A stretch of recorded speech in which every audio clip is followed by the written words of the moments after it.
Welcome back to Easy English Girl Talk. We're so glad you're here for some listening and speaking practice. Hi, I'm Leah. I'm Brazilian. I'm a professional question asker. And for years, I genuinely believed that making friends was something that just happened, like magic. Spoiler, it's not magic. It's awkward. So awkward. And I'm Emma. I'm American. I'm Leah's friend. And I am living proof that, yes, it is possible to become best friends with someone even after a truly cursed first conversation. Okay, cursed is a strong word. Leah, you called me Anna for the first 3 months we knew each other. Okay, like, cursed is accurate. Hey, everyone, you're watching Easy English Girl Talk, and today we're going to talk about something nobody really prepares you for, what nobody tells you about making friends as an adult. Oh, this is such a good one. It's such a real one. And hi, if this is your first time here, welcome. This channel is two real friends having real conversations. And while you listen, you're training your ear, picking up natural vocabulary, and building your English conversation skills without it ever feeling like a lesson. It's basically eavesdropping on two friends, but in a way that actually helps your English. Exactly. So get comfortable, grab a snack, and let's get into it. Okay, so Emma, can we just start with why is this so hard? Like when you're a kid, you become best friends with someone because you both like the same cartoon or you both have the same snack at lunch. Honestly, the bar was so low. You like dinosaurs? Me too. We're best friends now, forever. And then you grow up and suddenly it's like everyone already has their friend group. Everyone is busy. Everyone has their routines. And making a new friend feels like this huge project. It really does. And I think part of it is that as adults, we lose those built-in environments. As a kid, you have school, you're forced to be around the same people every single day for years. As an adult, unless your job puts you around people constantly, you actually have to create those opportunities yourself. And that takes effort and vulnerability because you have to put yourself out there. And there's always this risk of like rejection, or it just doesn't work out totally. And I think that's the thing nobody tells you. Making friends as an adult requires actual intentional effort. It doesn't just happen the way it did when we were kids. And for me, there was this whole extra layer doing all of this in English. As a Brazilian, the idea of making friends was already a little scary. But making friends in a different language, that was a whole new level of terrifying. What was the hardest part for you, honestly? Small talk. Small talk in English felt completely impossible to me for the longest time. Why specifically? Because in Portuguese, small talk comes naturally. I know exactly what to say, how to joke around, how to read the room. But in English, I felt like I had to translate everything in my head first. And by the time I thought of something to say, the conversation had already moved on. Oh my gosh, that is such a real experience for language learners. And the worst part is people would ask me these simple questions like, how was your weekend? And in my head, I'm like, do I just say, it was good? Is that too short? Do I need to add more? Should I ask a question back? And while I'm thinking all of this, there's this awkward silence. And that silence feels like it lasts forever, right? Forever. Like 3 seconds feels like 3 hours. So let's actually break this down because I think so many people relate to this. What helped you get more comfortable with small talk? A few things. First, I learned that small talk doesn't need to be deep or interesting. It's literally just a way to show you're friendly. It's a little social ritual. That's it. Right? It's not a test. Nobody's grading your answer about the weather. Exactly.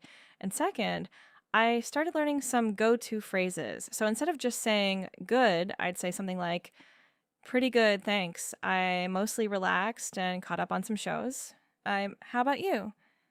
That's such a great example because it does three things. It answers the question, it adds a tiny bit of detail, and it bounces the question back. That's basically the formula for natural small talk. Yes. And once I had that formula in my head, it took so much pressure off. I wasn't trying to come up with something brilliant. I just had a structure to follow. And honestly, like even like native speakers are just doing this. Most small talk follows that exact pattern. Answer, add a little detail, return the question. It's basically a tennis match. You just have to hit the ball back. I love that. Small talk is tennis. Patent pending, what was the hardest part for you? Okay, real quick, before we keep going, because we're about to get into the part where things get a little more personal and a little more vulnerable. If you're enjoying this conversation so far, hit that subscribe button. It genuinely helps us keep making episodes like this, and it means you won't miss any of them. And drop a like if any of this is feeling relatable, because trust us, it gets even more relatable. We see every single like, every subscribe, every comment. It really does make our day. Okay, let's keep going. So once you get past the small talk stage, there's this other really tricky part. How do you actually go from person I say hi to actual friend? This is such a good question because I think a lot of people get stuck right there. They have plenty of acquaintances, but no close friends. Exactly. And for me, this part was hard because in Brazil, friendships tend to develop really fast. There's a lot of physical affection. People invite you over quickly. Conversations get personal pretty fast. And in the US, it can be a bit slower and more gradual, much more gradual. At first, I genuinely thought people were being cold or distant, but it wasn't that. It's just a different pace. Right? And I think the thing that actually moves someone from acquaintance to friend is consistency plus a little bit of vulnerability. Like showing up regularly, the same gym class, the same coffee shop, the same group, and then at some point sharing something a little more real. And in English, that means learning the phrases for that step too. Like, how do you actually invite someone to hang out without it being weird? Oh, this is good. Okay, so instead of something vague like, we should hang out sometime, which, let's be honest, usually goes nowhere, it's basically a polite way of saying nothing will ever happen. Exactly. Try something specific instead. Hey, a few of us are grabbing coffee on Saturday. Want to join? Specific time, specific activity, low pressure invitation. That changed everything for me because vague invitations created all this uncertainty, but a specific one? It's so much easier to say yes to, or even to say, I can't this time, but next time for sure. And that phrase, I can't this time, but next time for sure, keeps the door open without any pressure. I used that phrase so many times while I was building my friend group here. And eventually, some of those next times actually happened. Okay, can we also talk about something that I think is honestly a secret weapon for making friends as an adult? Shared activities. Oh, yes, this was huge for me. Explain. So, one thing that really helped me meet people here was joining things that already had a built in topic, like a language exchange group, a book club, a hiking group, even just a class at the gym, because suddenly you don't have to come up with something to talk about. The activity gives you the topic. That's such a good point. It removes so much pressure because the awkward, what do we even talk about part is already solved for you. Exactly. And for me, language exchange meetups were amazing because everyone there is in the same position. Everyone is a little nervous, everyone is practicing, and nobody expects you to be perfect. So it's a safe space where you can mess up your English, and people are actually encouraging about it. I love that. And I think it also takes away that pressure of like, this has to turn into a deep friendship right away. You can just show up week after week, see familiar faces, and let it grow naturally over time. That's the consistency thing again, right? Exactly. Consistency plus a shared activity is honestly one of the easiest ways to build a friendship without it feeling forced. And there's actually a phrase I learned that I use all the time now. Are you going to the thing on Thursday? It's so casual, but it opens the door for, yeah, see you there. And just like that, you have plans with a person who used to be a stranger. The thing on Thursday.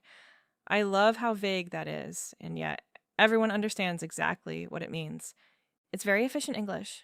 Okay, so let's say you've made it past that stage, like you've got a few people you're hanging out with regularly. What about actually deepening those friendships? This is the part that surprised me the most, honestly, because I used to think that deep friendships needed deep, serious conversations all the time. Like every single interaction had to be meaningful. And that's exhausting. So exhausting. But what I learned is that a lot of real friendship is built in these small, ordinary moments, like sending someone a meme because it reminded you of an inside joke, or checking in just to say, hey, thinking of you, hope your week is going okay. Those tiny moments add up so much more than people realize. And in English, I had to learn this whole vocabulary of checking in casually. Phrases like, how's it going? Or just thinking about you, hope everything's good. These little messages that don't require a big response, but they still mean a lot. And I think there's something else nobody tells you. Friendships, as an adult, ebb and flow. People get busy, life happens. And that doesn't mean the friendship is over. That was such a relief to learn because before, if someone didn't respond for a few days, I would think, oh no, did I do something wrong? Are they mad at me? And most of the time, they're just busy. Adult life is just busy. And honestly, learning not to take that personally, that was huge for my mental health and for my friendships in general, 100%. Real friendships can handle a little distance and come right back like nothing happened. So, if you had to give one piece of advice to someone struggling to make friends as an adult, especially in a new language, what would it be? I'd say start small and don't expect perfection. Every single conversation, even the awkward ones, even the ones where you mess up a word or there's a weird silence, they're all practice. And practice is how you get more comfortable in friendships and in English. I love that. And honestly, this is exactly what this channel is about. Real conversations, real friendships, real English, all building together naturally. And that's the thing.